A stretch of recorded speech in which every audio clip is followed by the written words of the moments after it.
بسم اللہ الرحمن الرحیم۔ یہ اللہ سے مغفرت، رحمت اور بخشش طلب کرنے کی رات ہے۔ آئے ہم سب اس مقدس رات کے دوران غریبوں، بے کسوں اور بے سہارا لوگوں کی مدد اور خدمت خلق کے جذبہ کو مضبوط کریں۔ اگر آپ اپنے آپ کو معاف کر سکتے ہیں تو آپ سب کو معاف کر سکتے ہیں۔ یہ وہ بہترین تحفہ ہے جو آپ اپنے آپ کو اس شب برات میں دے سکتے ہیں۔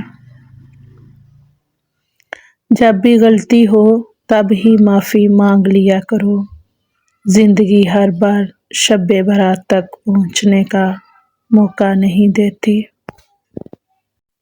حضرت عائشہ رضی اللہ تعالیٰ عنہ حضور صلی اللہ علیہ وآلہ وسلم کا یہ ارشاد نقل فرماتی ہیں کہ بے شک اللہ شعبان کے 15ویں شب میں آسمان دنیا پر نزول فرماتے ہیں اور قبیلہ کلب کی بکریوں کے بالوں کی تعداد سے بھی زیادہ لوگوں کی مغفرت فرما دیتے ہیں۔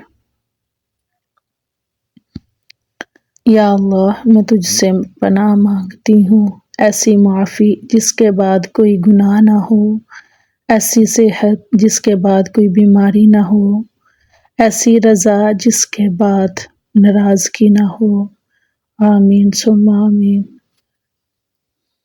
یا اللہ، آج کی اس بابرکت والی رات کے صدقے سب کے گناہوں کو بخش دے۔ آمین۔ کیسے ممکن ہے کہ وہ نہ ملے جسے شب قدر میں مانگا گیا ہو؟ طاق راتوں کی دعائیں اللہ سے کن کہلوا لیتی ہیں اور پھر دیکھتے ہی دیکھتے معجزے ہو جاتے ہیں۔ رات آرام کرنے کے لیے بنائی گئی ہے، لیکن شب قدر کی تو بات ہی کچھ اور ہے۔